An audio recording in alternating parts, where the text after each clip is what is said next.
कि सखी हमारो भतार, सखी हमारो भतार होली में घरवा आइल।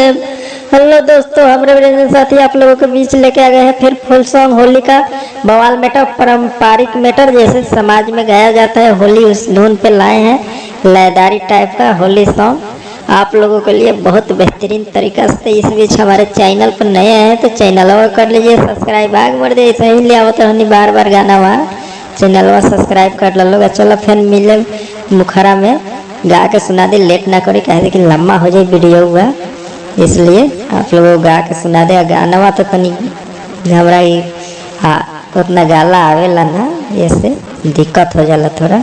चलो ऐसे बीच वही में सुन ले जाए मुखरा, न्यू ट्रैक बा, कोई ट्रैक पे गाना नहीं आई, इसीलिए थोड़ा दिक्कत होगा आप लोगों को भी। और लिखा हुआ देख लीजिएगा, आप लोग समझ लीजिएगा, और दिक्कत हो तो फोन करके पूछ सकते हैं। और गावा लो झकास बा। सखी हमारो भातार, सखी हमारो भातार होली में घरवा आइल बा। हो कि सखी हमारो भातार, सखी हमारो भातार होली में घरवा आइल बा।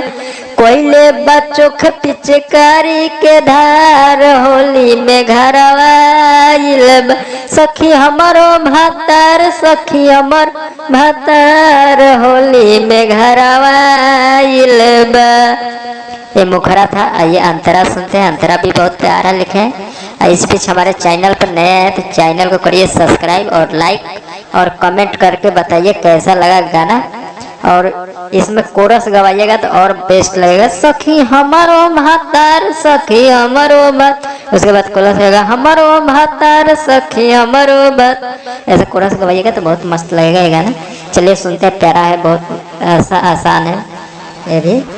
अंतरा भी, चलिए अंतरा सुनते हैं कैसा है अंतरा। नस देता सहरिया, नस देता सहाया, नस देता साया हो, नस देता साया, जाने कौन नसाई को के बाया, को के बाया हो, को के बाया।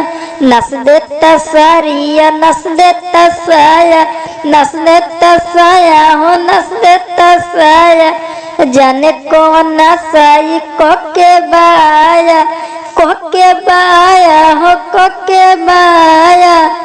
कोहेला रंग तोहर गिला दुआर होली में घर आइल बा। सखी हमारो भातार, सखी हमारो भातार होली में घर आइल बा। कि सखी हमारो भातार, सखी हमारो भातार होली में घर आइल बा।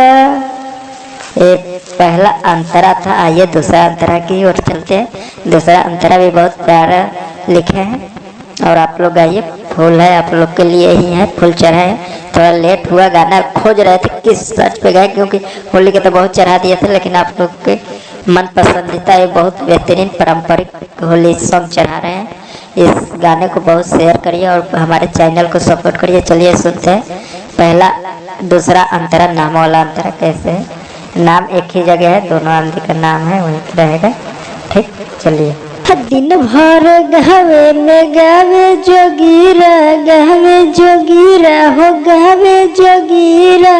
राइटर रवि रंजन साथी दहिया के उखड़ देता पीरा हो, उखड़ देता पीरा हो, उखड़ देता पीरा।